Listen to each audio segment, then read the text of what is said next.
Et tout le monde doit sortir pour un canton. C'est la pauvreté. Si nous sommes en retard dans le pays, c'est exactement parce que nous avons un état d'esprit très tourné vers l'individualisme. Donc toutes les routes secondaires posent problème. Il faut s'imaginer prendre la capitale, l'amener ailleurs. Il a dit une sortie médiatique. On évolue. 2, 3, 4 jours après, on fait un rétropédalage pour vérifier. On vérifie. Quelles sont les institutions budgétaires, tout ça. Donc nous avons l'incivisme routier de la part des conducteurs de véhicules. Nous avons les routes secondaires qui n'existent plus. Et aussi la police de circulation routière, il y a aussi pour quelque chose. On va y revenir. Vous trouvez des responsables de la République avec des armes achetées avec l'argent des contribuables qui sont sur l'essence interdit en train de menacer les citoyens qui sont sur la bonne voie. Et vous avez ce responsable-là, il est adossé à son siège de derrière, toujours au téléphone. Il dit non, mais il est tout content. C'est aussi ça une jouissance. Il y a lieu d'organiser le recensement et penser la deuxième vie. Une seule route reliant l'Est à l'Ouest, je parle du boulevard, et pourtant rien que sur la rivière Ndjili. Mais on peut poser 3-4 ponts. 2 ponts vers Petro-Congo, 2 autres au-delà de Ndjili Brasserie, de façon à relier les centres-villes. Je crois qu'avec la construction du rocade, ça va faciliter la tâche. Ça va faciliter, mais en attendant, il n'y a pas de solution immédiate. Okay. C'est un casse-tête qui continue. Très bien. Nous allons suivre ces dossiers. Hein. C'est la raison, les bien fondés même de cette émission, en toute vérité, parce que nous sommes là pour dire la vérité et rien alors que la vérité.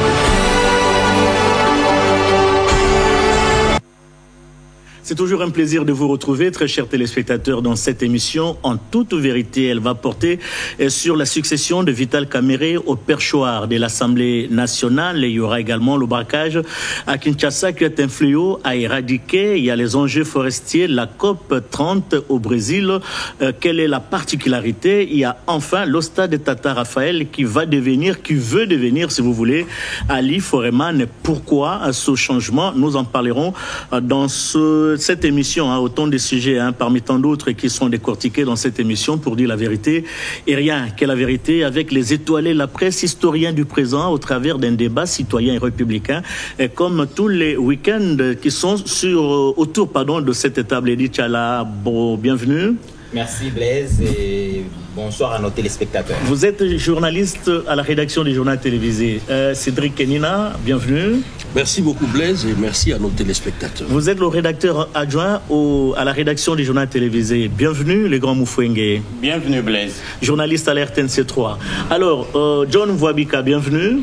Merci Blaise, merci également aux dames et messieurs qui nous suivent à travers. Journaliste à la radio nationale, bienvenue, Mesdames Bouyal Mangal. Merci Blaise. Il est directeur de l'Institut de l'audiovisuel. C'est avec ses étoilés la presse, j'ai l'habitude de les appeler aussi historiens du présent, que nous allons décortiquer les différents sujets dans cette émission.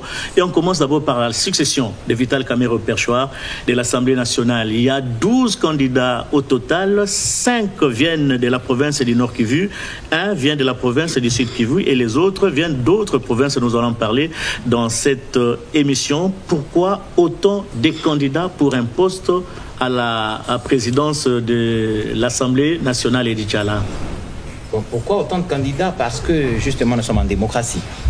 Chacun peut exprimer ses ambitions et déjà au départ pour être député national dans une circonscription d'un seul député, vous en trouvez 2000, 3000. Donc c'est pas étonnant que pour un poste de président de l'Assemblée nationale, quand vous avez 500 députés, que vous ayez 12 candidatures, je pense que c'est encore à minima ce que l'on pouvait espérer.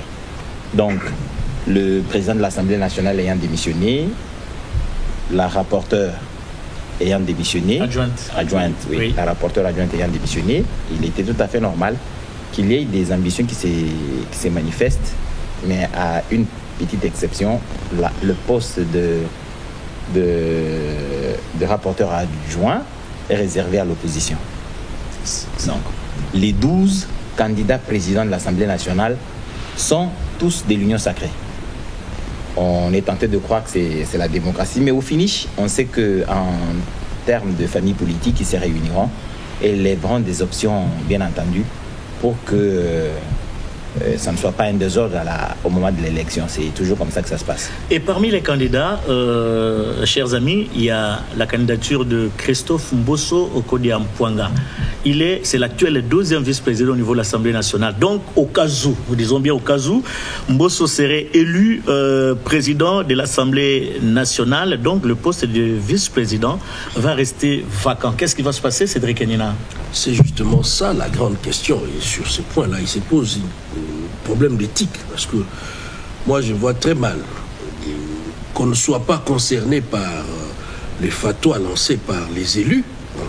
Récemment, face à Vital Kamerhe et la rapporteure, Mbosso était à l'abri en tant que 2e vice-président de l'Assemblée nationale. Je me demande quel message renvoie-t-il à l'opinion. On a été élu, investi de la confiance des élus en tant que 2e vice-président, et on se dit non, le poste paraît moins important, je dois reprendre le perchoir. Donc moi personnellement, je trouve qu'il se pose un problème d'éthique. Et le message qu'il renvoie à l'opinion, c'est que il faut occuper les postes juteux. Il faut ne pas être derrière les lignes, être en avant-plan sur la scène. C'est un peu ça les messages qu'il renvoie à l'opinion. Et c'est malsain dans un contexte pareil où vous avez un bureau qui est investi. Parce que la confiance a été retirée auprès de 2 personnalités seulement par les élus du peuple. Si l'on doit caricaturer dans ce sens-là. Mais le reste membres, en tant que membre du bureau, n'avait pas de problème vis-à-vis de la plénière. Mais alors, il y a une dimension peut-être que vous n'aviez pas évoquée. Attention, Mbosso a été parmi les gens qui sont passés par les primaires. Mbosso était en face des Kamerhe, il y a eu primaire, c'est la raison pour laquelle Kamerhe est passé, il est resté, il n'avait pas apprécié, ça il faut se le dire, il n'avait pas apprécié pourquoi il n'avait pas gagné au niveau des primaires. Peut-être qu'aujourd'hui, il se sent plus à l'aise, comme Kamerhe n'est pas là, qu'il avait battu aux primaires. Je crois que ça se sent plus à l'aise de postuler. Ça sera, Blaise, la même mesure. C'est-à-dire, Mbosso sera dans l'obligation avec les autres candidats de passer par les primaires. C'est la raison pour laquelle... Le même exercice je crois, doit être refait. Avec cette pléiade de candidatures, je crois qu'il serait mieux et logique de passer par les primaires, comme ça a été le cas entre Vital Kamerhe et Christophe Mbosso Okodia-Mpuanga. N'est-ce pas, mesdames, Mouyal Mangal? Il n'y a pas d'abord une logique qui soit cohérente pour les primaires. Que ce soit pour les primaires. C'est inscrit quelque part. Bon, c'est un besoin qui est né et puis ils ont fait le pas. Est-ce que ça va être ainsi? On ne sait pas. On ne sait pas exactement comment ça va se passer. Et surtout que Mbosso était face à Kamerhe. Mais cette fois-ci, il y a une dizaine de candidats. Ils sont 12 au total. Ils sont 12. Et donc, il va être difficile d'organiser les primaires. Donc, comme on organisera pas les primaires, on va renvoyer tout le monde à la plénière. À la plénière ou peut-être au niveau de la famille politique qui doit choisir un candidat et peut-être en proposer à la plénière pour l'élection. Avant de vous donner la parole, les grands Moufouengue, il est de bon escient que nous puissions quand même rappeler aux téléspectateurs les noms des candidats à ce poste pour la succession de Vital Kamerhe. Il s'agit d'Emboje Sangara Aimé, il vient de l'UNC, territoire de Walungu, province du Sud Kivu. Il y a Dunia Wangu, Doudou, il vient de VD PST, territoire de circonscription de Lukunga, ville-province de Kinshasa. Yakalumba, Yuma Jean-Marie, AAAP, il vient de Pongui, dans la province du Maniema. Yakamundu Didier, il vient de SCN Bar, AAAP, il est de Massissi, dans le territoire du Nord Kivu. Yamatata Kalamba Patrick, il vient de l'UDPS Tshisekedi, élu de Kisangani, dans la province de la Chopo. Yamayo Mandeke Jean Baudouin, il est de AAUNC, élu de Mwamba. Nous sommes dans la province de Kinshasa. Il y a Mbindou Crispin, celui-là même qui était l'auteur de la pétition, les tombeurs de Vital Kamerhe, a postulé. Il est de l'IDPS Tshisekedi, élu de Butembo. Nous sommes dans la province du Nord Kivu. Il y a Mishiki Bouini Willy, il est de PEP AAP, élu de Walikale dans la province province du Nord Kivu. Attention avec Willy Mishiki, c'est vraiment un électron libre et il a postulé. On va le suivre de près pendant la campagne électorale. Yambo Soko Diampwanga, il est de CRD, AAA-CRD, élu de Kenge dans la province du Kwango. Il y a Moulamba Mputu Simon, Kodep Bar ASA, il est élu de Chikapa dans la province du Kasaï. Il y a Mwamba Amissi Simon, il est de Debout Debout la patrie AAP est élu de Nirangongo. Nous sommes dans la province du Nord Kivu et enfin il y a Saïdi Bilikwisha Émile. Il vient de AAD bar A bar AB, élu de Béni dans la province du Nord Kivu. Alors, Cédric, je vais parler du grand Moufenge qui attendait la parole. Alors, face à cette pléiade des candidatures, est-ce celui qui doit être élu doit absolument venir de la province du Sud Kivu, même province que Vital Kamerhe, il doit être de l'UNC. Nous sommes en face de trois évidences ici. Il y a la géopolitique, il y a la confiance, il y a la compétence. Quelle est cette évidence qu'il faut tenir compte pour l'élection du président de l'Assemblée nationale? Bien, Blaise, c'est difficile de dissocier les différents éléments que vous venez d'égrener. Il faut combiner géopolitique, confiance et compétence. Donc, je veux dire que Vital Kamerhe de l'UNC, c'est le partenaire du président de la République de la première heure. Ça signifie que Vital a rejoint le président de la République avant qu'il ne soit même président de la République. Je veux rappeler ici la naissance du Cash à Nairobi et que les autres ont rejoint le président et Vital après. Il y a quand même accord entre le président de la République et l'UNC. Ça, c'est le premier élément. Le deuxième élément... Il y avait accord entre le président de l'UDPS et le président de l'UNC. Ça ne veut pas dire que l'accord était tombé caduc dès lors que le président, dès lors que Félix Tshisekedi a été élu et a accepté de travailler avec son collaborateur depuis Nairobi. Mais ça, c'est une paire de manches. Allez-y. Sur le plan de la géopolitique, il faut de l'équilibre. Le président est du centre, par exemple, la première ministre est de l'Ouest. Il faut que le président de l'Assemblée nationale soit de l'Est comme c'est sur base de quelle logique ça? Oui, mais vous avez parlé géopolitique. Même si on le... Non, j'ai parlé de trois évidences. Oui, mais... Alors, même si on est peut-être, je ne dis pas qu'il est incompétent, même si on est incompétent, parce qu'il y a la géopolitique qui doit intervenir, il faut absolument qu'il y ait quelqu'un qui est de la même province que Vital Kamerhe, c'est ça? J'ai dit ici qu'il fallait combiner les trois éléments. J'ai commencé par la géopolitique. Allez-y. Du point de vue géopolitique, au nom de l'équilibre, j'estime que le président de l'Assemblée nationale viendrait de l'Est.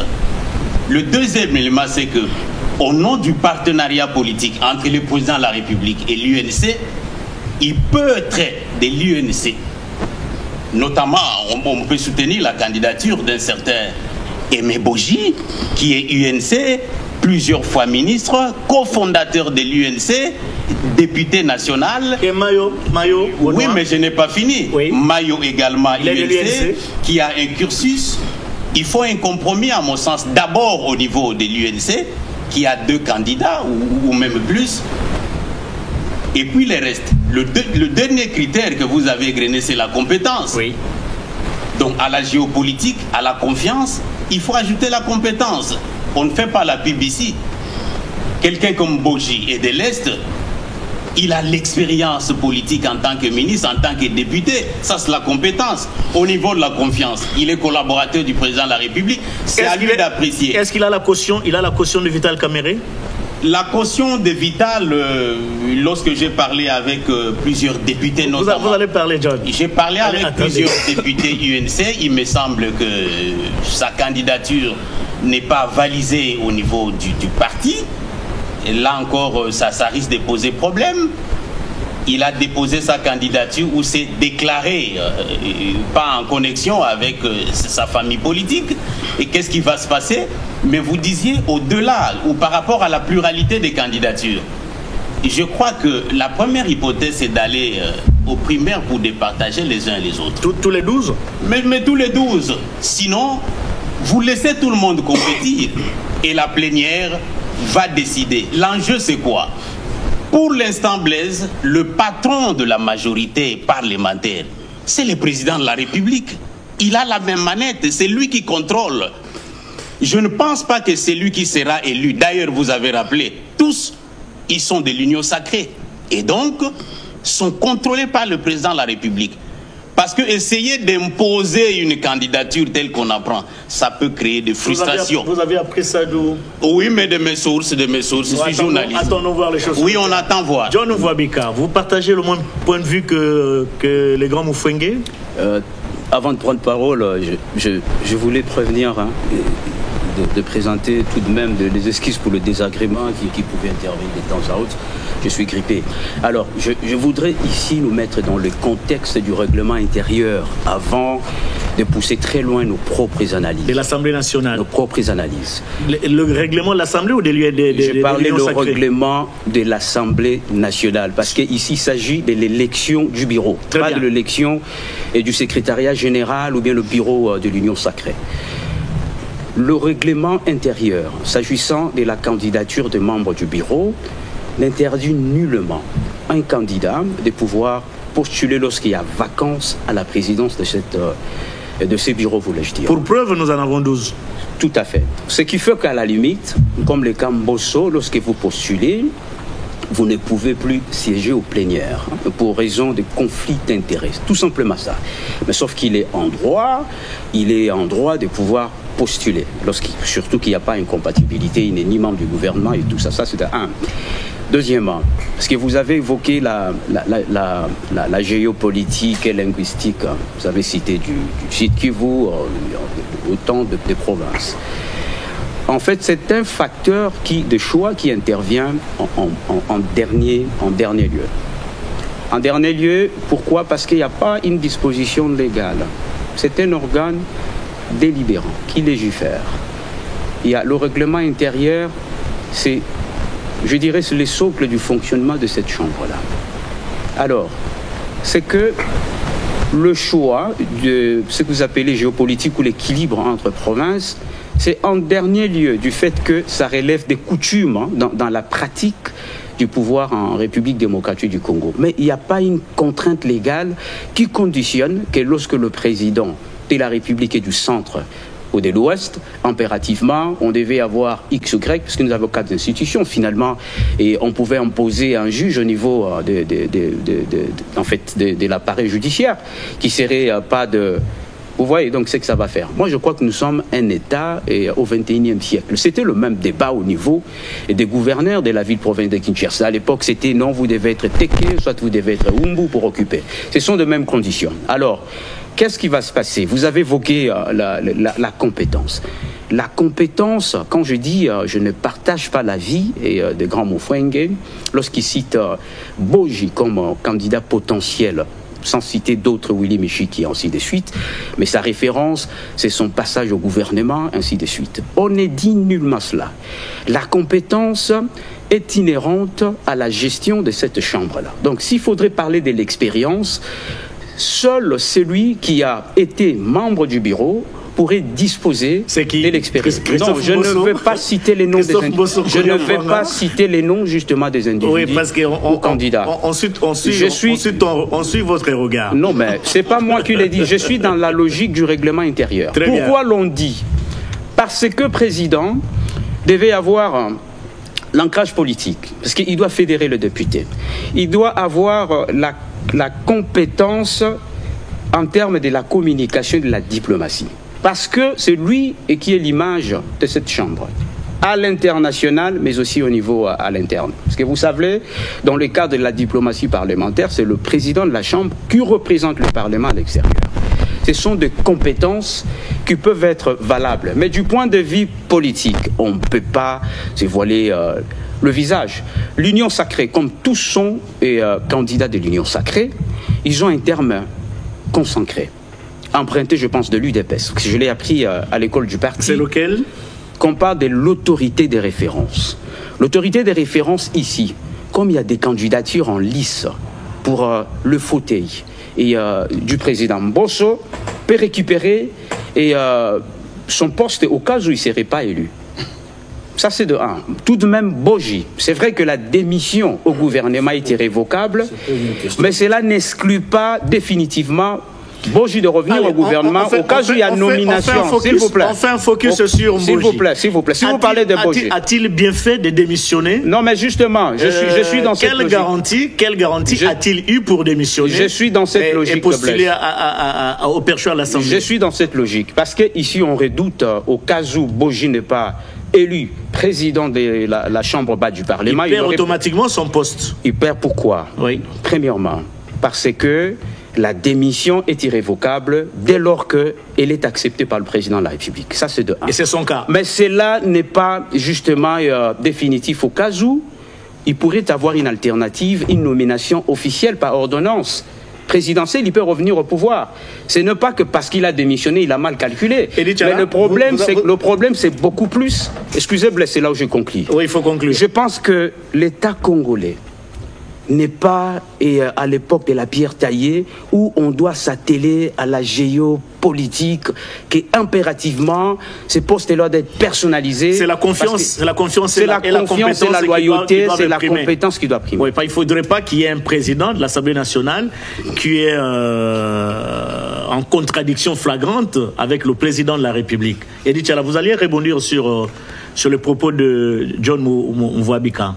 Je me souviens qu'en analysant la situation politique du pays, il y a quelques années, on a partagé avec Mme Bouyal. À l'époque, Mbosso était président du bureau d'âge. En regardant la situation, j'ai pensé qu'il était normal, si moi j'étais le président de la République à l'époque, je reconduirais Mbosso comme président de l'Assemblée nationale.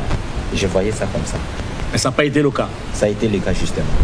Je pense que maintenant, observant la politique du pays, de l'Assemblée nationale, je pense que c'est une indélicatesse du président Mbosso d'avoir déposé sa candidature. Pourquoi? Il a passé près de 50 ans de sa vie dans la politique. Attendez, est-ce qu'il y a un âge pour ça? Non mais attends, j'ai fini. Allez-y, mais il n'y a pas d'âge en politique. Non mais attendez. Je rappelle que Tchala dit la politique c'est faire carrière. Hein. Ça il n'est pas en contradiction. Allez-y Tchala, allez-y. Mais il n'y a pas une posologie pour ça. Ce n'est pas fini. Oui.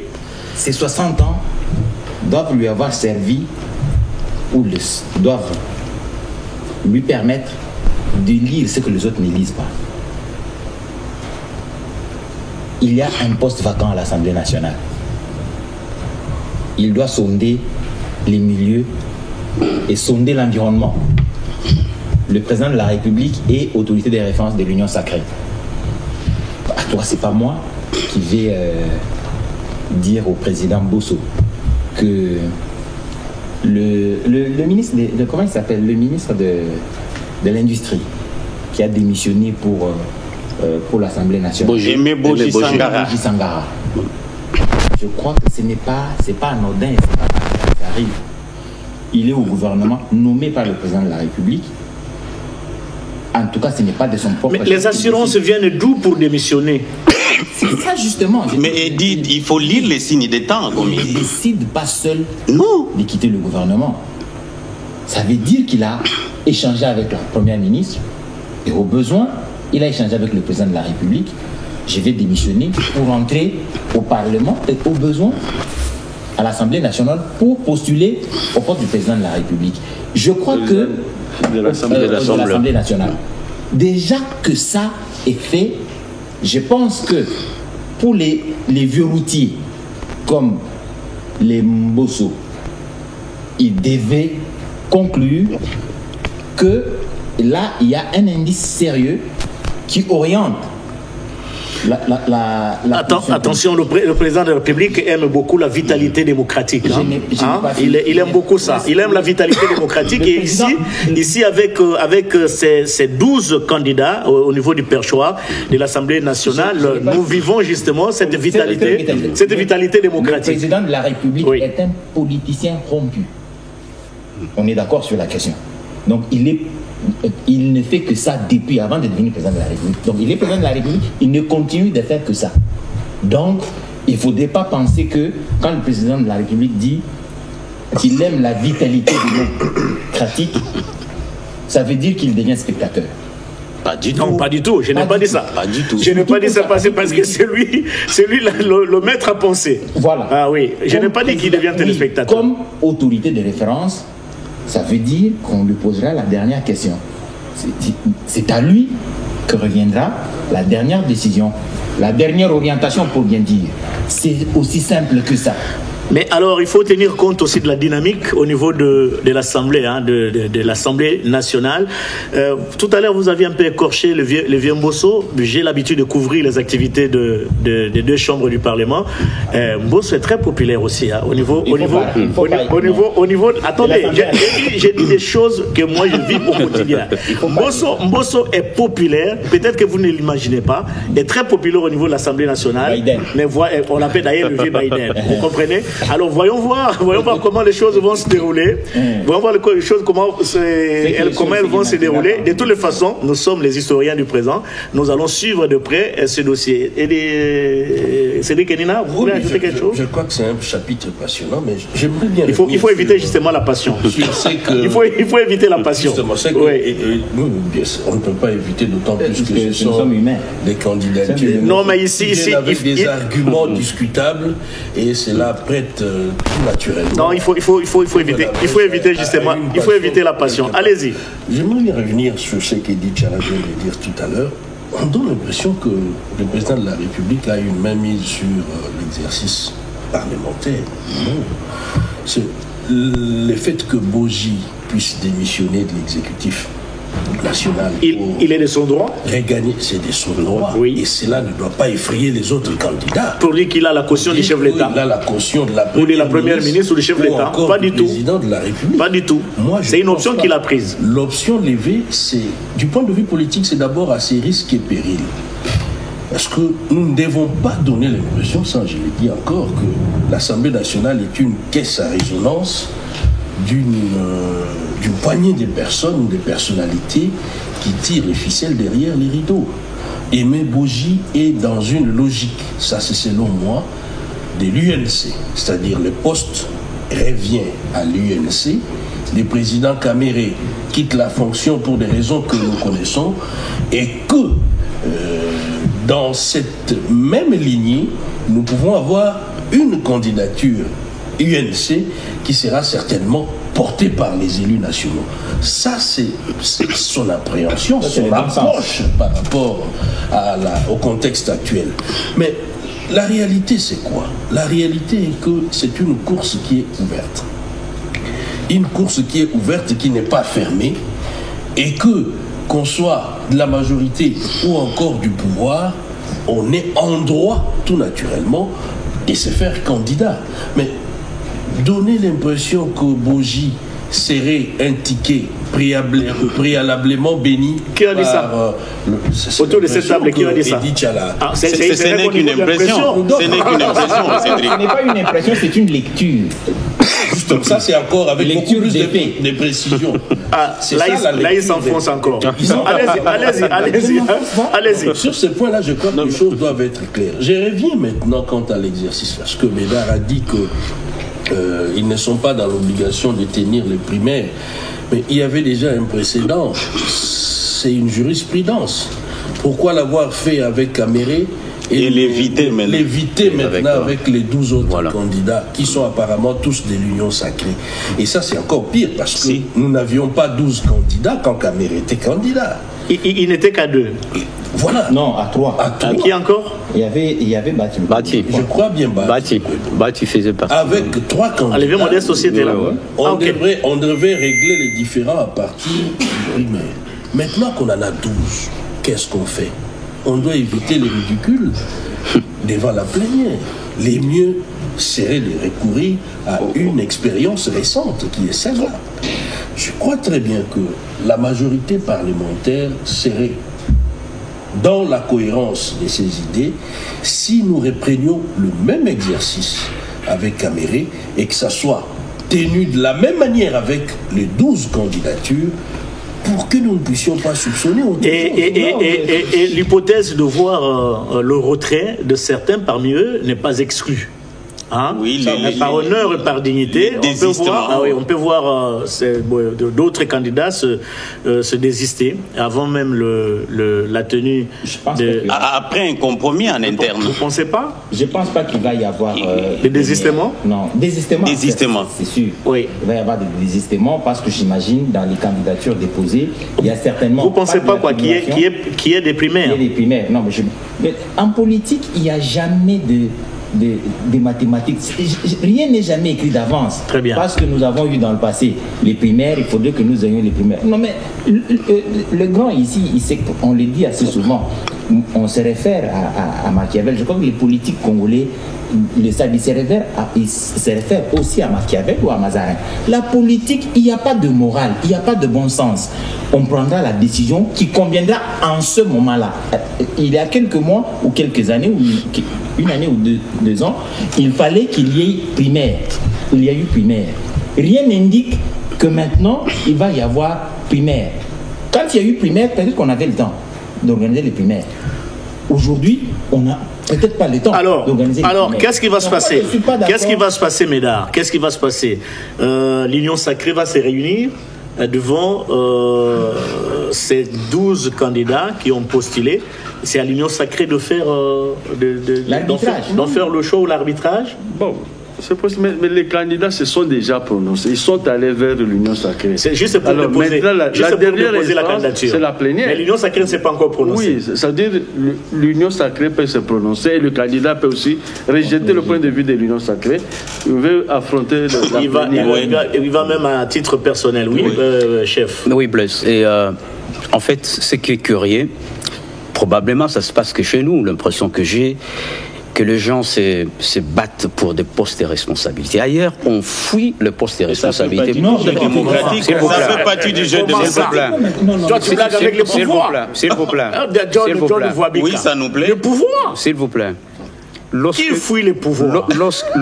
Lorsque l'on regrette, par exemple, le fait que Boji ait quitté le gouvernement pour la chambre du Parlement.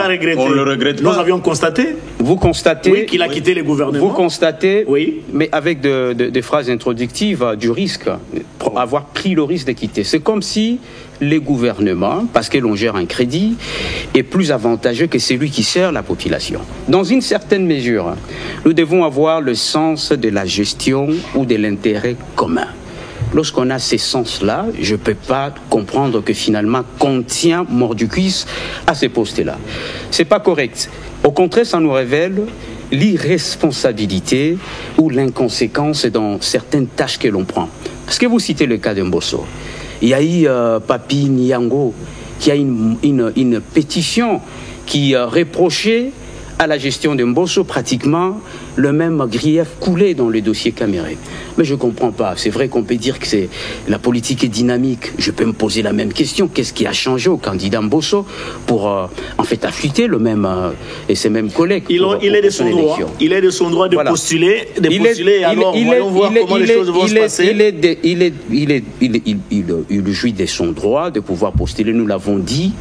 Ben, ce qui est aussi important, c'est que je disais que le décideur puisse prendre conscience, autant qu'il milite pour des fauteuils, autant qu'il doit être redevable et à des charges qui lui conviennent. Il y a les contrôles parlementaires qui est négligé, Blaise.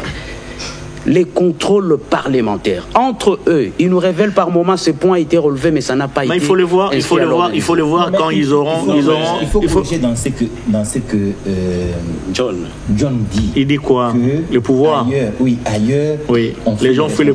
Mais écoute, ailleurs, la politique, c'est justement les intrigues, c'est ça justement. Les combats aux États-Unis. Les combats. C'est exactement ça. On se bat mordicus pour conquérir les pouvoirs. Sinon, la politique n'aurait personne ne viendra avec un plateau d'eau pour vous servir afin que vous ayez le pouvoir. Attendez, si Patrick Kachala peut revenir sur les trois candidats, voilà, ils sont là. Il y a Monsieur Mayo, il y a Boji et il y a Mbosso.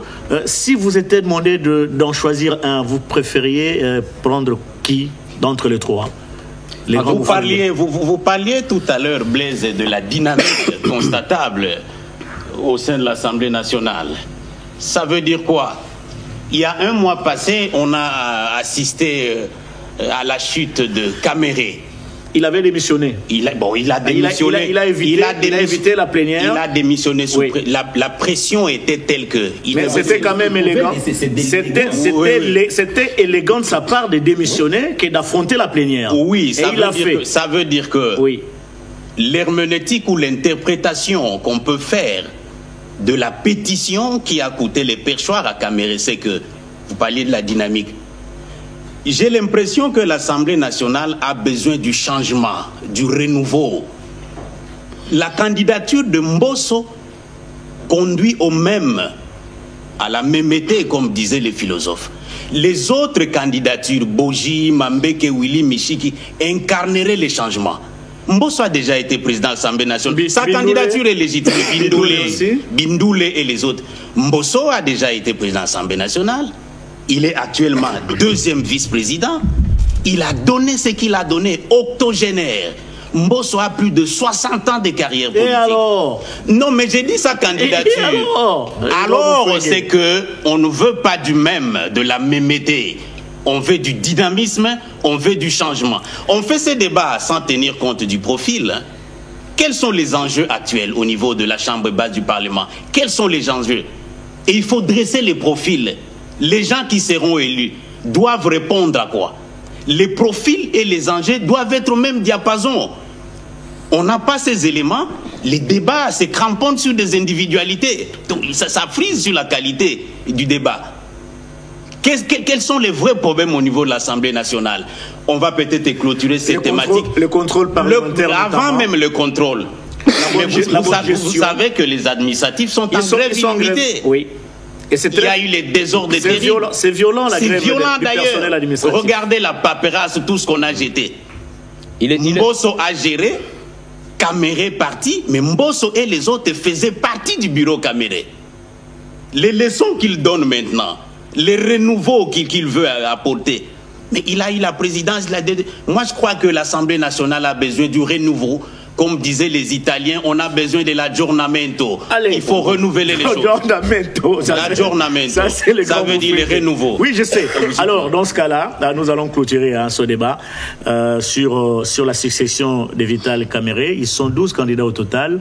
La liste a été remise à l'autorité, la haute autorité politique de l'Union sacrée. Voyons voir ce qui va se passer. Mais je sais que le chef de l'État ne va pas choisir un candidat. Il va prendre acte de ces 12 candidats. Le choix va s'opérer au niveau de l'hémicycle du Palais du Peuple, au niveau de l'Assemblée nationale. Allez, on passe à une autre chose.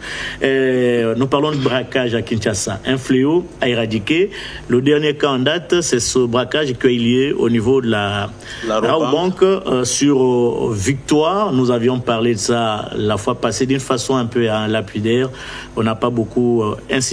Maintenant, il y a des procès qui se tiennent sur ce braquage. Et comme si cela ne suffisait pas, on a encore braqué vers la Tchangou, là. Et il y a... non seulement vers la Tchangou, d'abord vers Bibois. Vers Bibois. Oui, c'est ça. C'est pas Tchangou, Bibois. Si. Oui, vers la Tchangou, il y a eu encore braquage. Qu'est-ce qu'il faut? Avant de parler du procès, qu'est-ce qu'il faut pour mettre fin à ces braquages à répétition au niveau de la capitale? Ça crée quand même un peu de traumatisme de la part de la population que nous sommes, parce qu'on peut tomber devant ces braqueurs parce qu'ils opèrent partout. Alors qu'est-ce qu'il faut faire, Cédric Enika, pour mettre fin à ce fléau qui prend des allures inquiétantes? Je crois que ce n'est pas une particularité congolaise, parce que ailleurs vous avez ce genre d'actes presque au quotidien. Aux États-Unis, d'où vous venez, aux États-Unis également. Oui. Mais sauf que, à mon point de vue, nous devons procéder par d'abord équiper nos forces de l'ordre. Vous avez vu sur les images vous-même la manière dont nos éléments se sont comportés, avec beaucoup plus de volonté pour agir, mais sans équipement adéquat. Ailleurs, ça serait en France, ça serait les GIGN qui seraient en action. Et nous, je n'ai pas compris, j'ai vu les unités ordinaires de la police sur place, ajouter à cela la police militaire qui était également, mais moins équipée, face aux assaillants sous forme de nébuleuse, parce que personne n'a vu ces assaillants. On parle d'une femme et apparemment elle était la seule avec une arme qui n'en était pas une entre ses mains. Ces déploiements, la manière dont on a géré cette crise, nous étions à l'extérieur du pays, vous avez derrière les décors où étaient placées les forces de l'ordre près d'1 million de personnes en train d'assister à l'assaut des forces de l'ordre. Ce sont des choses qui ne devraient pas se faire de cette manière. Donc nous devons penser à équiper convenablement nos forces de défense et de sécurité, et puis faire en sorte que nous ayons des forces spéciales capables d'agir dans ce genre de circonstances. Mais pour le cas échéant, sincèrement, il faut saluer le professionnalisme des forces qui étaient déployées sur place, parce qu'il n'y a pas eu de blessés, il n'y a pas eu de pertes. Il n'y a pas eu de pertes. Ce sont des rares cas. Quand on fait quelque chose de bien, il faut saluer. Je vous dis, il n'y avait aucun blessé, même pas une perte en vie humaine. Oui, et on a vu les gens, les services, on a vu les services se déployer avec beaucoup de rapidité.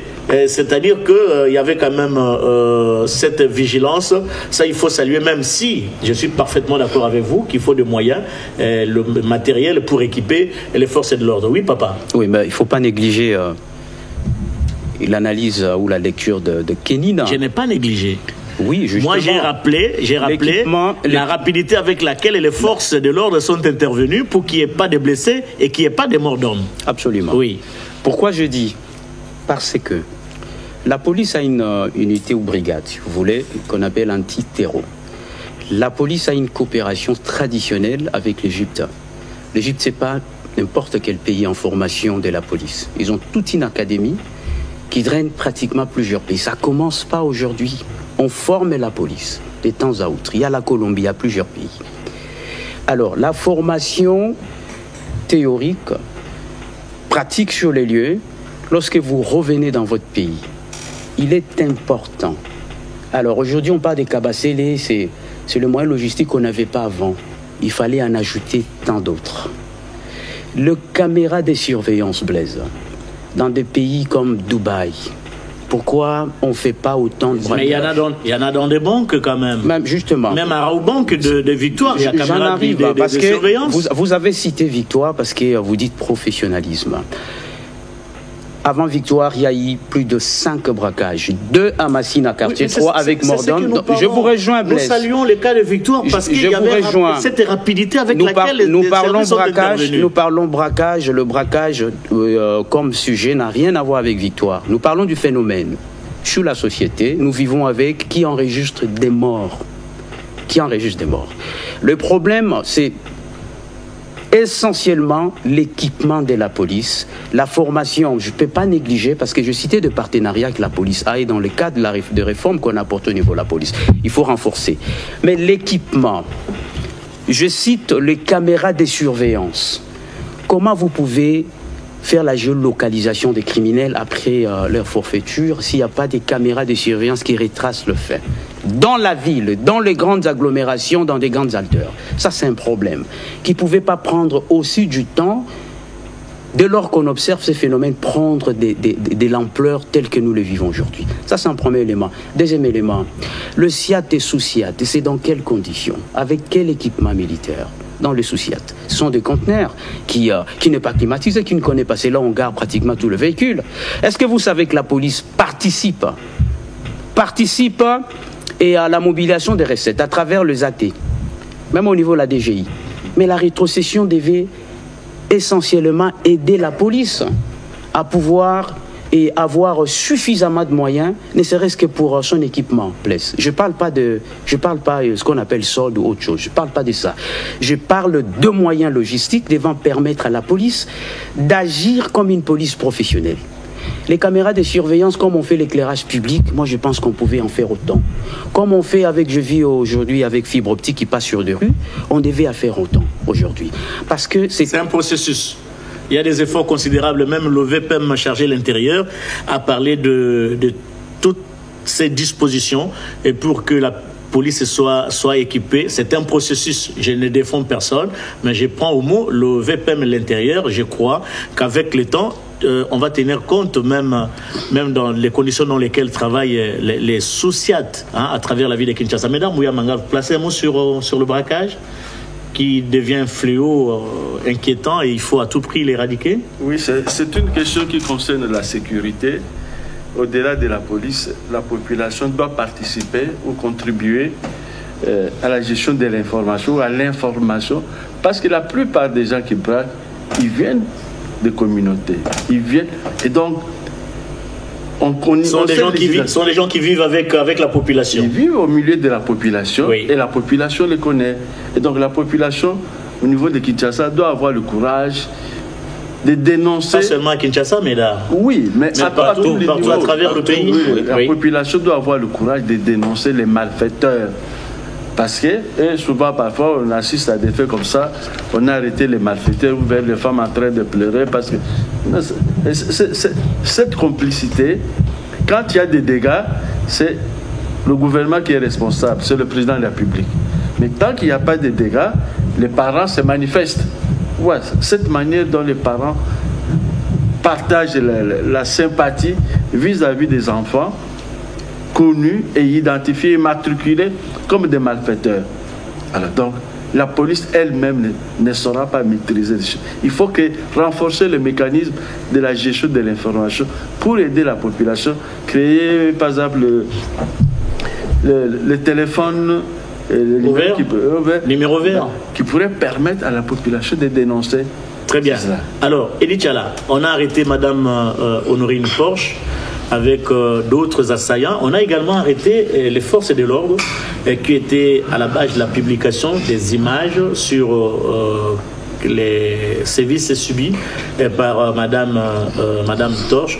Mais l'inquiétude ici, c'est que apparemment on a minimisé l'action des assaillants pour prévaloir les agents de l'ordre qui n'ont fait que leur travail, tout simplement parce qu'il y a l'ambassade ou l'ambassadeur allemand qui a toussé.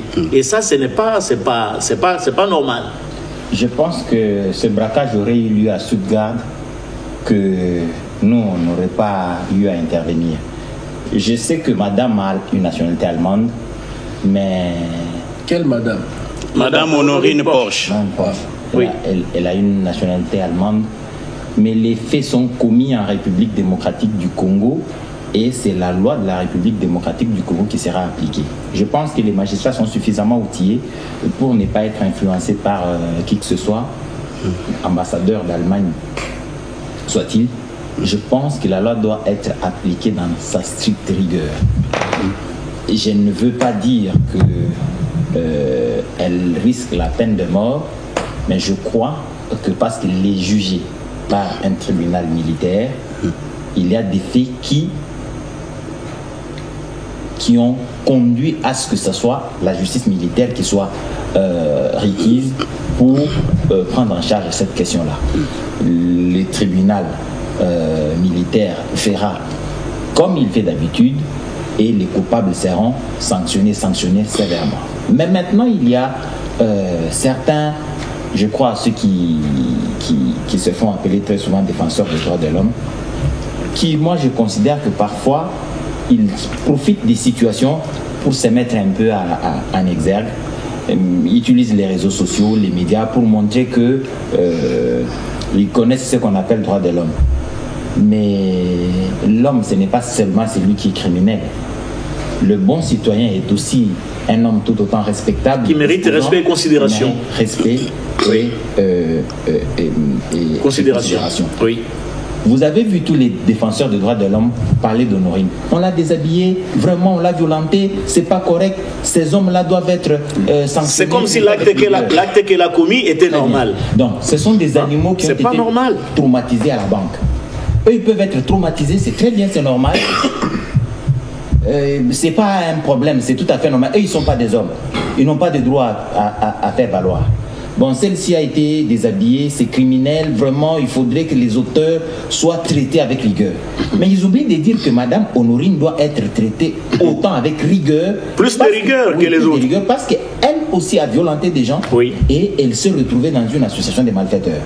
Je crois que la loi, comme je viens de le dire, sera appliquée de façon très sévère, surtout pour Madame Honorine, mais aussi pour les policiers militaires qui sont compromis dans l'arrestation de Madame Honorine. Mais pour revenir sur la question de braquage, il faut avouer que notre police accuse beaucoup d'insuffisance en termes de formation, comme Kenina l'a dit. Les équipements ne peuvent bien les utiliser que des policiers bien formés. Mais il se pose un sérieux problème dans la formation. Vous avez vu une image devenue très virale sur un gaillard qui s'est fait appeler policier en train de ramper en plein boulevard comme un spectacle à l'occasion de rien, alors que des gens autour de lui étaient debout en train de se promener tranquillement. Lui, il s'appelle policier, il était en train d'appliquer la formation qu'il a reçue. Il a fait un spectacle. Il a fait un spectacle. Et nous avons comme ça d'individus nombreux dans la police qui se font appeler policiers, qui n'ont reçu aucune formation. Ils sont détenteurs d'armes. Dès qu'il y a un coup de feu, c'est la débandade, eux le premier. Donc, je pense qu'il faut, je ne demande pas aux sous-SIAT d'intervenir en cas de braquage à la tête la première, parce qu'ils ne sont pas vraiment formés pour cela, mais ils doivent avoir les moyens de contacter ceux qui sont formés pour cela, afin qu'ils interviennent dans le plus bref délai et épargner les citoyens de oui, parce que dans les différentes structures de la police, il y a toujours des unités qui sont mises en permanence, de nuit comme de jour, au cas où il y a un problème, ils sont appelés et ils interviennent avec beaucoup de rapidité. Ça n'a été le cas au niveau des victoires. Oui, les grands... Vous n'avez pas fini? Oui, je voudrais terminer par dire qu'il est bien de promettre, de dire que nous sommes en train de travailler, nous sommes en train de former. Bon, il y a une loi de programmation, ça c'est déjà une très bonne chose. Mais un citoyen qui s'est fait braquer, dont le capital a été emporté par des inconnus, qui va devoir faire face à un lendemain certain, vous ne lui dites pas que nous sommes en train de former, la loi de programmation est en train de venir pour former les personnes. Non, il ne vous écoute pas. Il faudrait que des faits soient constatés, que la formation, les recrutements commencent. C'est le souhait. Les recrutements. Parce que nous sommes victimes de la manière dont la police a été gérée depuis des années. Oui. Qui sont dans la police? C'est qu'il y a un colonel qui apprend qu'on a besoin de 3-4 éléments dans la police. Il cherche 2-3 délinquants de chez lui. Ah non, à Petit Wana Zamobulu Mingi et tout ça, on le prend, on l'envoie dans la police. À Petit Wana Zamobulu, on le prend, on le met dans la police. Donc, on prend un délinquant auquel on donne. Surtout à l'époque, on recrutait ce qu'on appelait à l'époque de musée la police de proximité. C'était l'autodéfense qui était devenu des policiers. Tous les bandits du quartier, les voyous du quartier étaient versés dans la police. Et je crois qu'on doit revoir le système de recrutement des éléments de la police, parce qu'un policier doit être exemplaire dans la vie sociétale. Les grands Moufouengi. Tout à fait, Blaise. Il faut dire à ce stade que la recrudescence de braquage à Kinshasa, autant que dans beaucoup de villes dans l'arrière-pays, peut se comprendre comme la combinaison de plusieurs facteurs socio-économiques, institutionnels et urbains. Je crois que du point de vue criminologique, c'est plus qu'un problème de sécurité. C'est un phénomène enraciné dans les déséquilibres sociaux, urbains, tout ça. Des choses comme le chômage massif, la délinquance juvénile.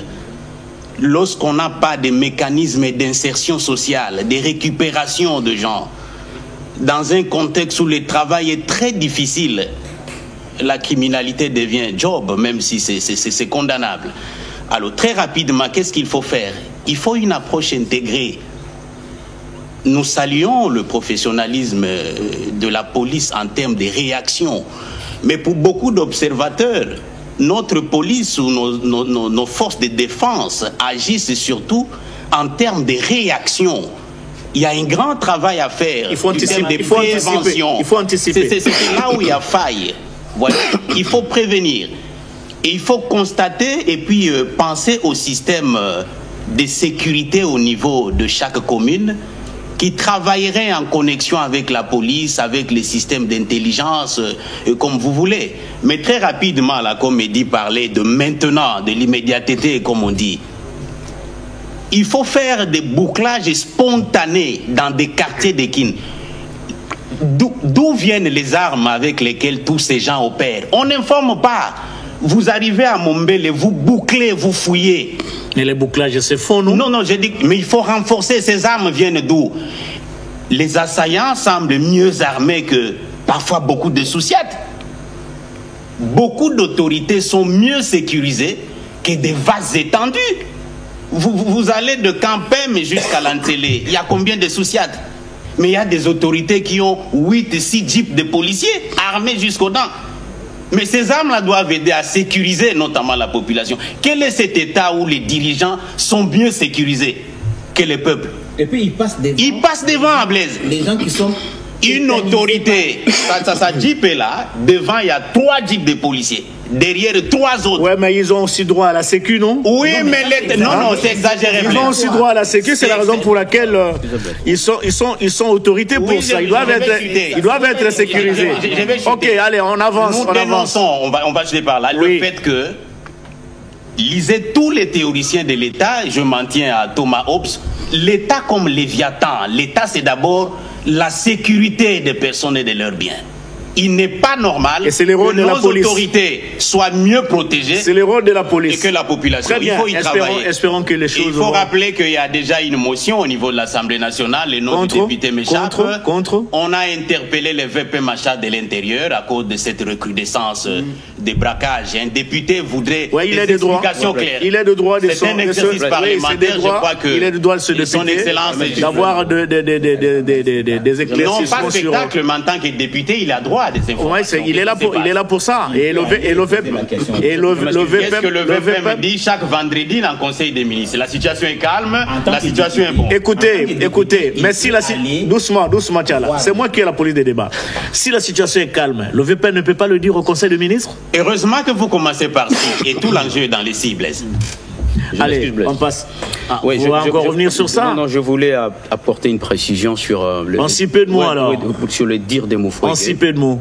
Que le chômage, avec l'article que je venais de lire sur ACP, me relaie sur Jeune Afrique, en fait, comme il a dit que le chômage pouvait être parmi les facteurs qui peut favoriser le braquage comme phénomène. Et c'est pas seulement au Congo, hein? Non, en RDC, ça se passe à travers le monde. Mais non, les rapports disent le contraire. J'étais curieux. C'est que les rapports à cibler la commune de Kinshasa sont Matete également, et qu'on a remarqué que le braquage est parti, on est de 70,06. Donc c'est le cas des braquages. Oui, le cas de braquage est à la hausse. Répétition. C'est à la hausse par rapport au banditisme urbain, comme phénomène Koulouna. Et l'insertion sociale, ça existe, Moufouégué. Il ne faut pas négliger le travail. Je ne dis pas que vous avez négligé, mais le nombre de personnes réinsérées dans les cadres du service national, c'est énorme. Ce qui a favorisé justement parce que la plupart d'anciens Koulouna qui sont devenus bâtisseurs aujourd'hui étaient beaucoup plus lorsqu'on les auditionnait issus de ces communes-là. Donc les phénomènes est tout autre que le chômage aujourd'hui. Et si vous regardez le récent scénario de braquage, ce ne sont pas cette dame-là, quand vous écoutez, ça veut dire, ce n'est pas quelqu'un qui est au chômage, qui cherche un pain comme les autres Koulouna. Donc ça veut dire que ça corrobore même ces rapports-là. Donc le chômage, oui, il faut multiplier, parce que le mécanisme existe, entre autres le service national, on a besoin d'en avoir autant, mais c'est que le braquage qu'il y a ici, il faudrait, moi ce que je voudrais, qu'il y ait des procès qui vont dans l'essence de démanteler le réseau. Et c'en est le cas avec ce procès. Nous attendons voir comment ça va aboutir. Les gens qui sont responsables doivent sévèrement être punis. On change de chapitre. Il faut une approche. S'il vous plaît, Kénine, on change de chapitre. Il y a un aspect, je voulais qu'on puisse y revenir rapidement pour C'est lequel? Je crois que Tchala a parlé tout à l'heure, il a mis sur une même balance la nudité de la femme et, et l'acte posé par la même femme à la banque, aux banques. Je pense que nous devrions être beaucoup plus sévères envers les forces de l'ordre. Mais c'est son point de vue, laissez-le évoluer. Le droit, Blaise, c'est des deux côtés. Je peux terminer. Allez-y, mais s'il y a à vous arrêter, on vous arrête, parce que les forces de l'ordre ne sont pas intervenues comme si de rien n'était. Il y a un précédent qui a occasionné que les forces de l'ordre... Mais un précédent qui ne donne pas droit au traitement dégradant. Allez-y. Un policier est détenteur du pouvoir public. On suppose qu'il incarne en lui l'éthique, la déontologie et les valeurs. Et tout ce qui va avec. Moi, je vois très mal qu'on puisse se montrer beaucoup plus sévère envers une dame. C'est vrai, il y a beaucoup de facteurs qui entrent en ligne de compte. C'est elle qui est à la base de... Il quitte l'Allemagne. Mais c'est insécu causé au niveau de la... À ce stade, il faut dire c'est elle qui serait. L'Allemagne, s'il faut retracer son chemin. Elle arrive à Kinshasa, on parle d'une Allemande, mais en réalité, c'est une Congolaise née ici qui connaît très bien nos habitudes. Naturalisée allemande. Elle arrive avec... elle est venue dans la jungle. Avec une arme. Non, je ne dis pas la jungle. Elle arrive avec une arme qui n'en est pas une. Tu as vérifié. Elle s'introduit dans une banque. Sur base de quoi Sur base de quoi vous tenez ce discours? Vous aviez vu cette arme aussi qui n'en est pas une? Mais c'est passé dans nos médias. C'était une arme factice, si on peut le dire ainsi.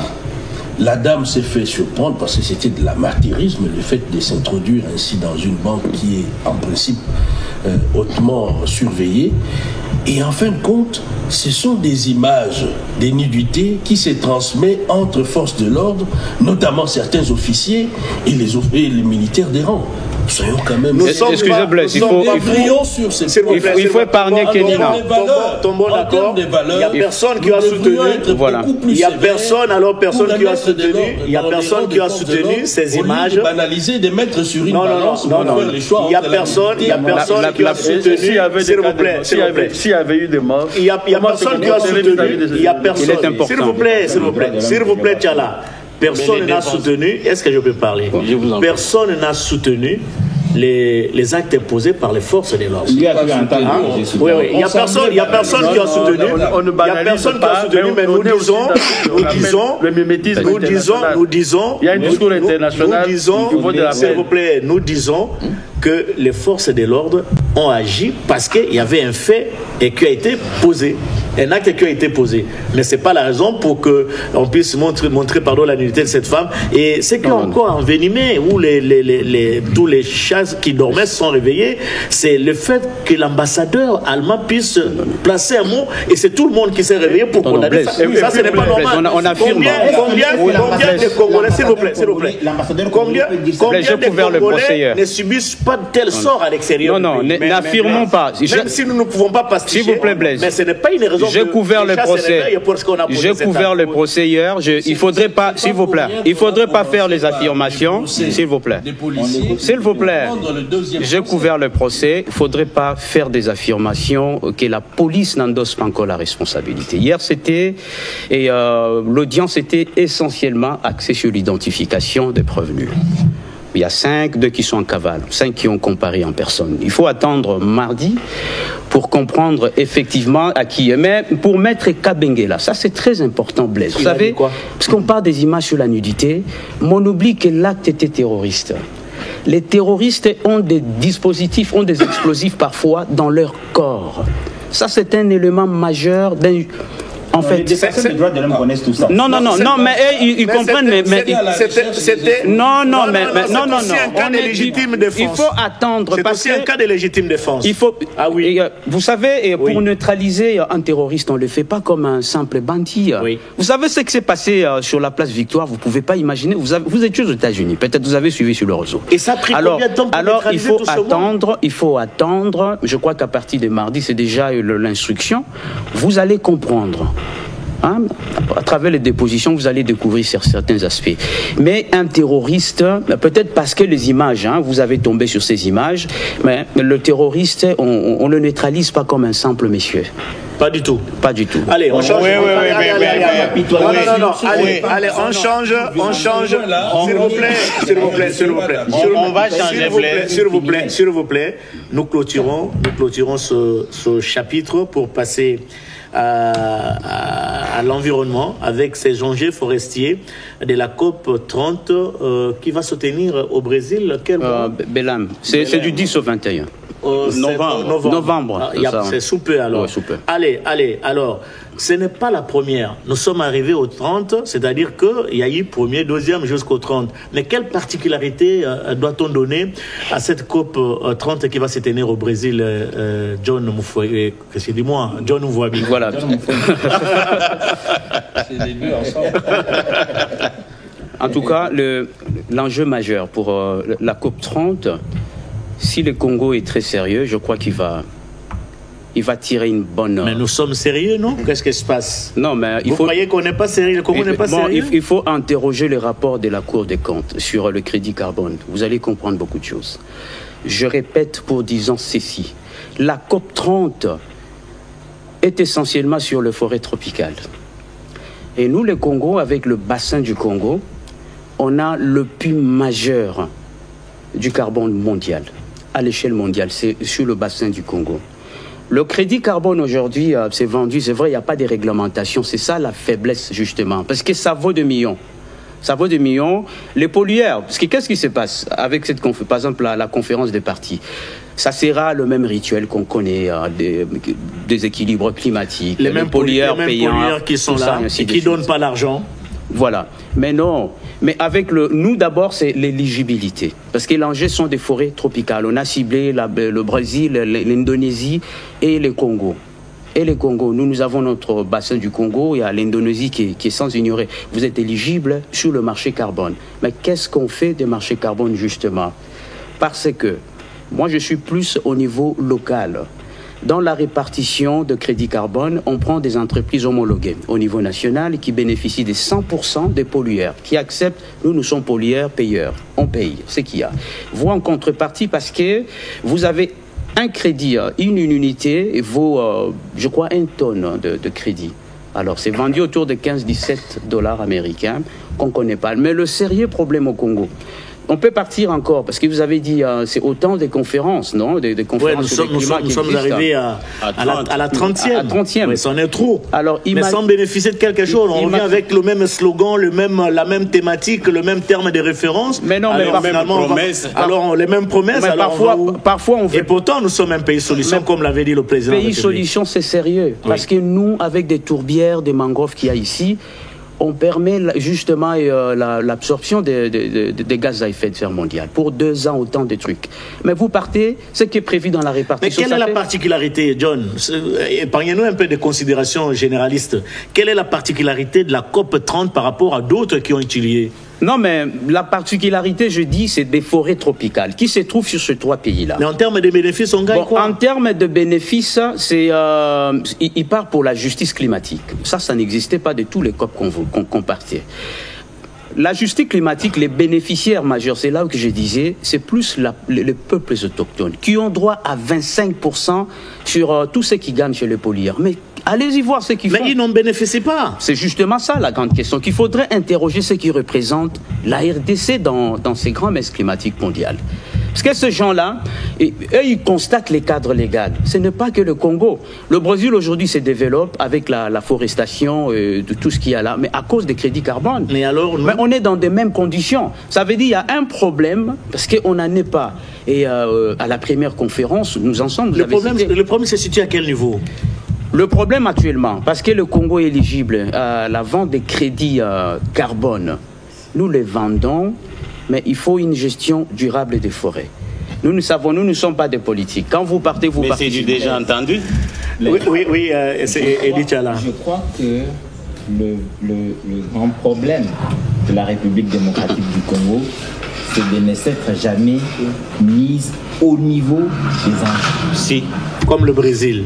Comme le Brésil, oui. Comme l'Indonésie. Comme l'Indonésie. Oui, je suis quand même heureux parce que vous parlez du Brésil et de l'Indonésie. J'ai quand même été à une conférence des partis. À Brasilia? Non, à Marrakech.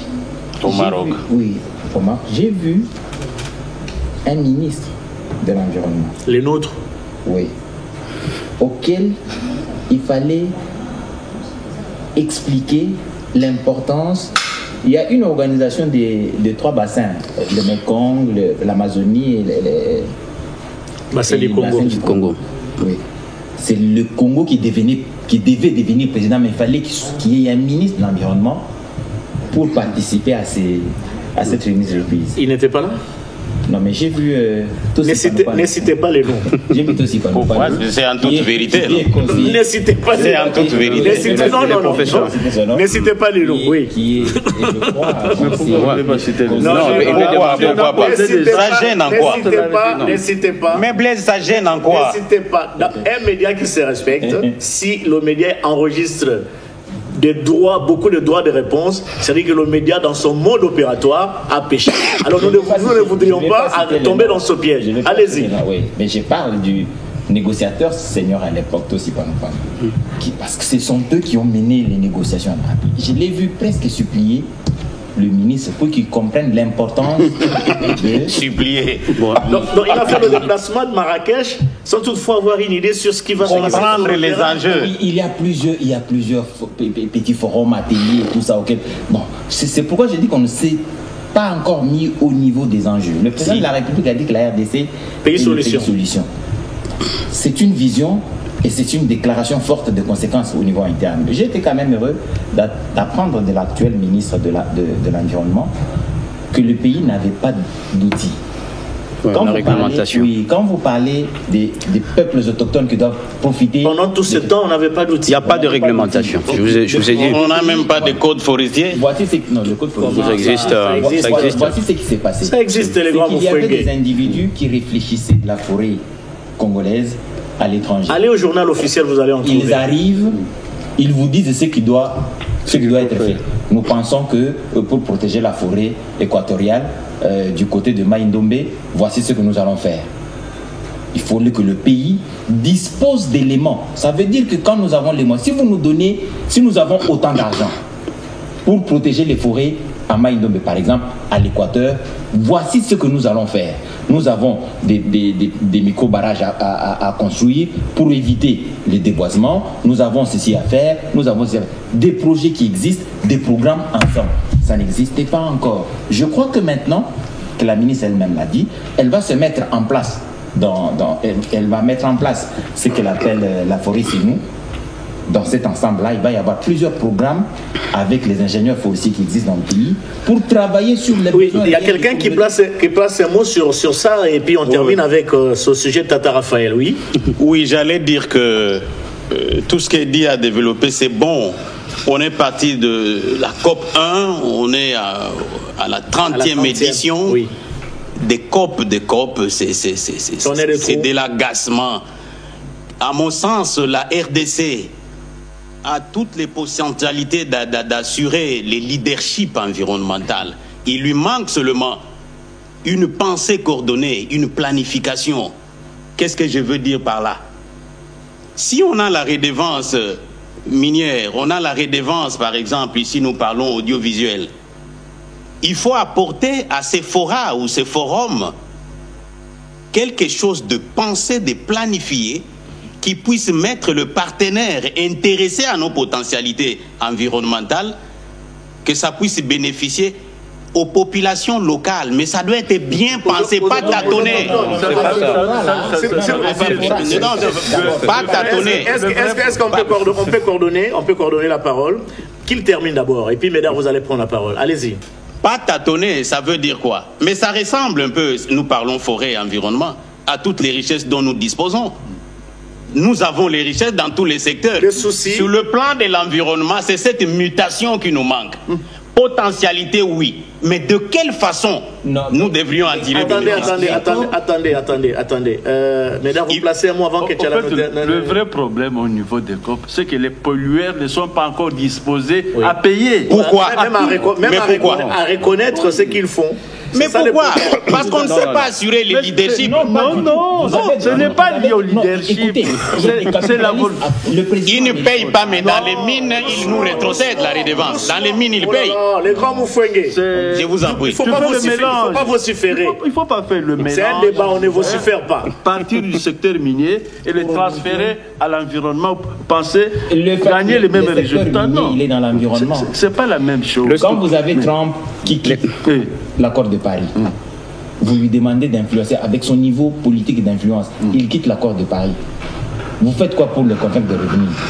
Il pense que tout ce que vous faites là, c'est du grand n'importe quoi. Lui, il doit laisser ses entreprises capitalistes continuer. Cédric, on s'y peut, s'il vous plaît, les grands Moufouengue. Je pense que nous disons à écouter Moufouengue, à écouter Médard, nous disons pratiquement la même chose, mais à des bouts de non, on parle la même langue et non le même langage. Je viens de le dire tout à l'heure. Oui. Trump fait partie des climato-sceptiques, ceux-là qui ne croient pas à la situation planétaire actuelle. Qu'est-ce qu'il faut faire? Il faut une réponse, comme l'a dit Moufouengue. Nous devons être dissuasifs, parce que nous détenons nos forêts à nous. Et ils disent qu'ils vont continuer avec la déforestation, ils vont continuer avec l'industrialisation outrance. Mais nous n'allons pas rester derrière à suivre. Nous devons également emboîter les pas, mais agir de la même manière. Pas pour détruire la planète, mais pour appeler ces climato-sceptiques autour de la table et de souscrire aux engagements pris. Vous dites qu'ils sont sceptiques déjà. Non, mais ils ne le seront plus quand ils verront que la situation devient de plus en plus difficile. Le souhait le plus ardent est que nos gouvernants puissent mener ce travail de lobbying auprès des pays. Moi, je pense qu'avec est-ce que je peux terminer? Oui. Que les gouvernants puissent mener ce lobbying auprès de ces institutions internationales afin que la RDC puisse se retrouver, surtout résoudre les problèmes de développement de projets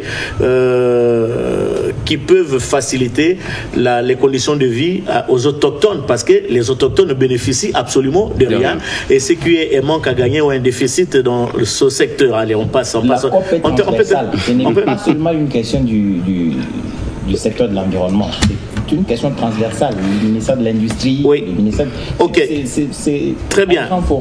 Très bien. Et puis déjà, au niveau national, dès que l'identification du ministère de l'Environnement, ça signifie qu'au plan institutionnel, on s'est déjà mis dans le contexte. On est tenté d'actualiser, on s'est mis dans le contexte, mais seulement les pollueurs, ce sont des industriels, des gros industriels de la terre.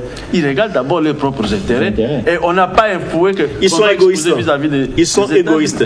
Allez, on termine cette émission par ce sujet qui divise l'opinion congolaise.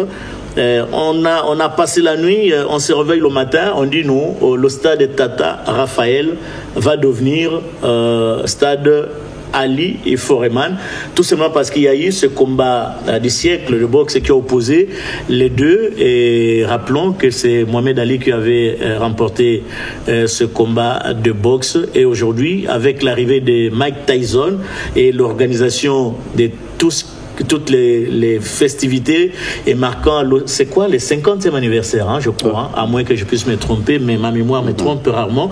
50e anniversaire de ce combat du siècle, Ali Foreman. Alors on veut redébaptiser ce stade Tata Raphaël. D'abord, Mobutu l'a débaptisé. À l'époque, il a quitté Tata Raphaël pour le stade du 20 mai. Le 20 mai, pour ceux qui ne le savent pas, c'est la date de la création du mouvement populaire de la Révolution. Alors, les Congolais se sont retrouvés au niveau de la conférence nationale souveraine pour remettre stade Tata Raphaël dans ses droits, et Tata Raphaël récupérer cette dénomination. Et aujourd'hui, on veut faire de ce stade Tata Raphaël stade Ali et Foreman. Les grands Moufouengue, est-ce que vous pouvez nous rappeler qui est Père Raphaël de la Quétule? Bien, Raphaël Marie-Joseph de la Quétule. Il s'appelait aussi Marie-Joseph. Marie-Joseph de la Quétule. Il est de quelle congrégation? Il est prêtre, il fut prêtre des missionnaires de la Skeut, on appelle les skeutistes, d'expression belge. Il a longtemps travaillé en RDC dans les secteurs de sport et de l'éducation. Il faut rappeler qu'il a construit beaucoup d'écoles, il a créé des associations sportives. Il est mort en Belgique, mais au nom de la grandeur de son œuvre, sous le champ de l'éducation, sous les champs sportifs, sur demande des compatriotes de cette époque, on a dû rapatrier son corps pour être enterré ici. Pour être enterré en République démocratique du Congo. Mais c'est autour des années 50 qu'il a construit, avec l'aide de l'Église catholique de l'époque, le stade Tata Raphaël. Le stade Tata Raphaël, un grand complexe sportif qui porte son nom du fait qu'il a contribué, ou c'est lui qui a fait ça. Voilà un peu l'histoire. Mesdames Mouyal Mangal, alors aujourd'hui, face à cette réalité, qu'est-ce qui va arriver? Tata Raphaël, on délivre le certificat de décès au stade de Tata Raphaël pour être remplacé par la dénomination Ali et Foreman. Est-ce qu'il n'y a pas mieux que ça? Il faut d'abord situer l'événement. Allez-y. L'organisateur de la visite de Mike Tyson, ce sont des individus, ce sont des particuliers qui ont organisé. Et donc ces individus-là, ils n'ont pas le pouvoir de se réveiller un jour et dire « nous avons le pouvoir de débaptiser ».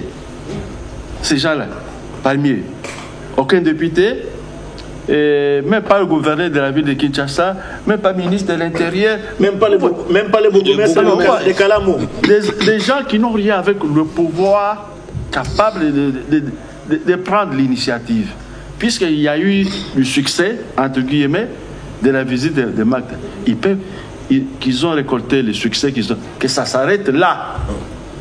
Parce qu'en fait, déjà, sur la dimension symbolique, le grand Moufeng venait de le dire. À côté, là, le corps. Alors, comment on va justifier la présence de ces mausolées-là? Le mausolée de Tata Raphaël. C'est à côté entre le petit séminaire et le corps est déjà là. Et donc, ce corps existe parce qu'il y a quelque chose. Oui. Et puis, autre élément en termes d'explication. Allez-y. Si on veut effacer le tableau, mais il n'y a pas bonne manière d'effacer le tableau que de dire désormais le stade ça s'appelle Ali Foreman. Et 50 après, Ali Foreman signifie quoi? Ouais. Oui. Il faut rester dans l'histoire. Il faut créer la cohérence entre les faits historiques et la réalité que l'on est tenté de vivre. C'est parce que le stade là a été construit par Tata Raphaël et que cet espace public existait et qu'on a cru que c'était bon que le championnat ou le combat puisse se dérouler dans ce lieu. Oui. C'est un combat du siècle. Oui. Et donc, pour garder l'historicité des faits, donc on doit garder le nom. Parce que c'est un acteur. C'est un acteur historique important pour lequel on ne peut pas se réveiller et l'effacer. Est-ce que ce n'est pas les opérations de marketing organisées par ceux qui ont fait venir Mike Tyson parler de ça pour focaliser l'attention de la population sur ce changement de nom, stade Tata Raphaël au stade Ali Foreman? Voilà, heureusement, Médard l'a dit, ce n'est pas une démarche institutionnelle, on ne doit pas s'inquiéter outre mesure. Ça apparaît comme un ça commence toujours par ce ballon d'essai. Oui. Les ballons d'essai comme ça, et puis on dit bon, il y a une adhésion populaire, et puis c'est parti pour la gloire. On n'est pas encore là. Mais revenons un peu dans l'historicité. Moufouégué vient de nous parler dans le détail du rôle joué par Tata Raphaël de la Quétule. Raphaël de la Quétule, oui. Prenons l'exemple sous d'autres cieux. Vous avez les stades du Real Madrid, le stade Santiago Bernabéu. Donc, ce sont des infrastructures qui recèlent en principe en elles l'histoire, quelles que soient les conditions, du contexte d'un pays ou d'un autre. Et nous, en tant que République démocratique du Congo, nous avons deux grands clubs, 20 clubs et DSMP. Et quand vous révisitez l'histoire... Deux grands clubs à Kinshasa. À Kinshasa. Alors ça, il faut encore vérifier parce qu'il y a des clubs récents qui sont en train d'émerger et en train d'observer, d'absorber tous ces clubs-là qui ont connu. On ne parle pas de la compétition actuelle, on parle de l'histoire glorieuse de notre sport. Quand on voit l'origine, la naissance même de ces deux grands clubs, on retrouve le père de la culture. Tata Raphaël. Oui. Et les stades Tata Raphaël étaient pratiquement la seule grande infrastructure sportive en RDC, en République démocratique. Tout à fait. Oui, oui. Même en Afrique centrale, c'était parmi les c'était les plus grands à cette époque-là, au niveau de l'Afrique centrale. Plus de 30 000 places assises. Oui. Donc, on ne doit pas effacer d'un revers de la main l'histoire. Une histoire aussi glorieuse parce que Story no change. Mike Tyson est arrivé à Kinshasa, lui qui n'est plus dans la compétition comme tel, qui n'est plus actif, et rebaptisé. On ne minimise pas en soi l'histoire de ces combats de la jungle, le combat du siècle. C'est vrai, c'est de l'histoire glorieuse également de notre pays. Mais quand cela a eu lieu, c'était en 1974, oui. Les stades avaient déjà un nom. Les stades Tata Raphaël avaient déjà un nom. Oui. Donc, moi, je ne vois pas, on ne doit pas s'émousser outre mesure. C'est noté qu'un souhait. Et leurs auteurs savent ce qu'ils ont fait. Un ballon d'essai. Oui, il n'y aura pas des répondants parce que l'histoire nous renseigne que le Congo ou les Congolais, les Quinois de l'époque, ont intériorisé ce qu'a été le père Tata Raphaël et ce qu'il a fait du sport congolais. Elie Diala, vous partagez le point de vue de Kenina? Oui, mais si on est censé, on doit partager ce point de vue. Parce que moi, plutôt dans ce ballon d'essai, je vois plutôt l'irresponsabilité. De qui? Irresponsabilité? Oui. De qui? De qui? De ceux qui ont tenté de débaptiser. Moi, j'ai vu les images, mais c'est avec une telle, je vais dire légèreté, mais une telle suffisance. Bon, le stade de Tata Raphaël va désormais, d'ici l'année prochaine, il avait donné même d'ici le 30 octobre. D'ici le 30 octobre. Octobre de ce mois? Oui, de cette année. Dans quelques jours? Oui, d'ici le 30 octobre de cette année. Quelle célérité. Le stade de Tata Raphaël sera rebaptisé en stade Ali Foreman. Ali Foreman. Je dis, mais comment un citoyen sérieux peut prendre le culot ou le courage de faire une telle déclaration? Si ce n'est pas irresponsable, c'est quoi? J'ai essayé de comprendre. J'ai dit, bon, est-ce qu'il a parlé avec le ministre des Sports? Le ministre des Sports lui a dit, bon, toi prends la charge d'annoncer la nouvelle, comme ça on verra ce que ça sera donné. Même si c'était le cas, il devrait en sentir la lourdeur. Non, je vais quand même prendre la décision de dire que le stade Tata Raphaël va devenir stade Mohamed Ali, et je suis le premier à le dire, mais franchement, je le dis assez souvent ici. Ici, en RDC, on a un sérieux problème. Tout le monde croit qu'il peut tout faire. Il peut dire n'importe quoi, à tout moment et n'importe quand. Donc, une telle responsabilité historique. Donc, parce qu'on a fait venir Mike Tyson à Kinshasa, mais avec toute délectation, bon, non, je pense que le stade d'ici le 30 octobre, je crois que l'organisateur de faire, celui qui a fait venir Mike Tyson, a fait ce que les communicologues appellent les opérations de marketing, attirer l'attention des gens pour faire passer son message, et je crois, le message est passé de toutes les façons. Une information par essence, c'est la première version d'une nouvelle donnée. Hein? Le message est passé, mais maintenant, il reste à vérifier si c'est là, elle va se concrétiser, mais je ne pense pas parce que... Non, je pense pas, je continue, non? Je ne pense pas parce qu'il y a une unanimité qui se dégage autour de cette je vais dire quoi, unanimité qui se dégage pour ne pas rebaptiser ce stade et qui porte un nom prestigieux pour quelqu'un qui a contribué pour la formation de la jeunesse dans ce pays. Est-ce qu'il peut parler comme ça, on évolue? Non, mais ça devait également inspirer ceux qui gèrent le secteur du tourisme, parce qu'il y a ce qu'on appelle le patrimoine culturel historique. Il y a un attrait touristique derrière les snobismes qui dégagent justement le site touristique. Comme le tourisme est en veilleuse, très souvent on croit que, mais aussi on a parfois pas cette fierté de notre culture, on veut tout inféoder.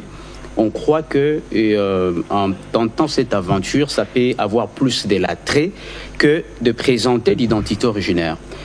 Alors, donc, en tant que patrimoine culturel historique, je ne trouve pas que du jour au lendemain qu'on peut se réveiller et on va débaptiser.